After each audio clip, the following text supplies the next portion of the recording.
दुनिया में पहले इंसान हजरत आदम अलैहिस्सलाम को अल्लाह ने कैसे बनाया। बहुत समय पहले अल्लाह सुब्हानहू ताला ने सूरज, चांद और जमीन की रचना की, लेकिन यह अधूरी लगी। इसलिए उन्होंने फरिश्तों को जमीन से मिट्टी लाने का हुक्म दिया। फरिश्तों ने मिट्टी इकट्ठा की और अल्लाह ने इससे इंसान की तख्लीक की। यह मिट्टी का पुतला 30 साल तक जस का तस पड़ा रहा, कोई हरकत नहीं हुई। जब इब्लिस ने इसे देखा तो वह परेशान और डरा हुआ महसूस करने लगा। फिर 25 साल बाद अल्लाह सुब्हानहू ताला ने इसमें रूह फूंक दी। जैसे ही रूह सिर में दाखिल हुई, यह जिंदा हो गया। जब रूह आंखों तक पहुंची तो उसने चारों ओर स्वादिष्ट फल देखे। जब रूह पेट तक पहुंची तो उसे भूख लगने लगी।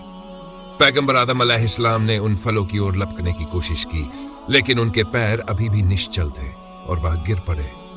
फिर अल्लाह ने आदम अलैहिस्सलाम की इज्जत के लिए फरिश्तों और इब्लिस को उन्हें सजदा करने का हुक्म दिया।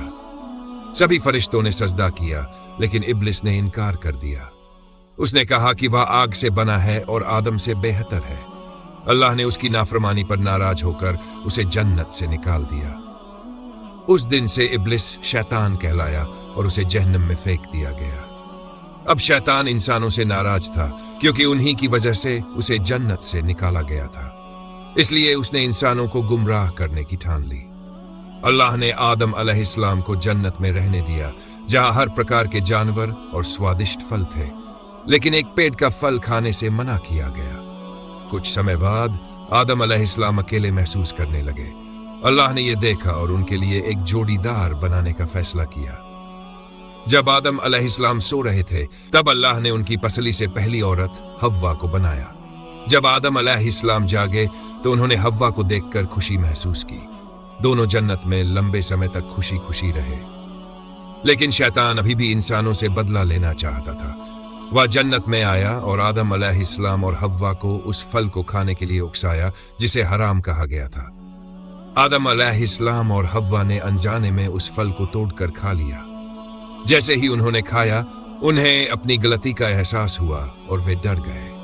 अल्लाह इस नाफरमानी से नाराज हुए और उन्हें जन्नत से निकाल दिया। अब उन्हें जमीन पर रहना पड़ा। यहां उनकी जिंदगी कठिनाइयों से भरी थी। उन्हें खुद घर बनाना पड़ा, खाने के लिए मेहनत करनी पड़ी। अब उनके पास जन्नत की वह नेमतें नहीं थी। कुछ साल बाद हव्वा जुड़वा बच्चों की मां बनी, एक लड़का और एक लड़की। उन्होंने लड़के का नाम काबिल रखा।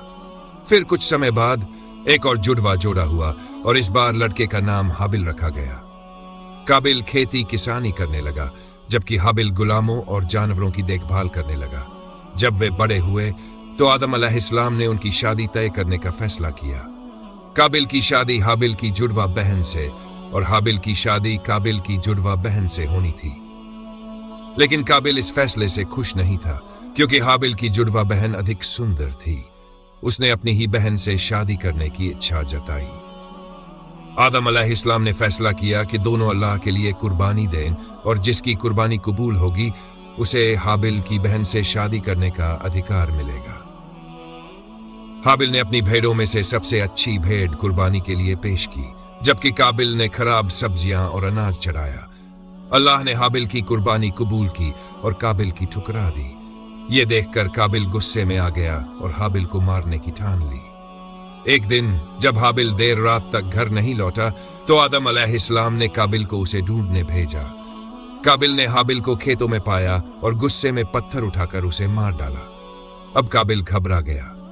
उसे समझ नहीं आ रहा था कि अपने भाई की लाश को कैसे छुपाए। तभी उसने 2 कौवों को लड़ते देखा। एक कौवे ने दूसरे को मार दिया और फिर जमीन में गड्ढा खोदकर उसकी लाश दफना दी। यह देखकर काबिल को एहसास हुआ कि उसे भी अपने भाई को दफनाना चाहिए। इस तरह दुनिया में पहली बार किसी इंसान को दफन किया गया। काबिल ने जो किया था उससे वह शर्मिंदा था, लेकिन शैतान ने उसे बहका दिया था।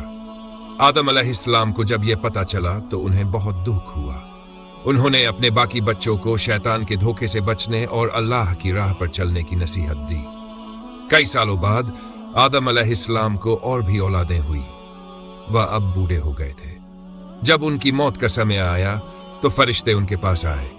उन्होंने ये महसूस किया और सुकून भरी मुस्कान के साथ दुनिया से रुखसत हो गए।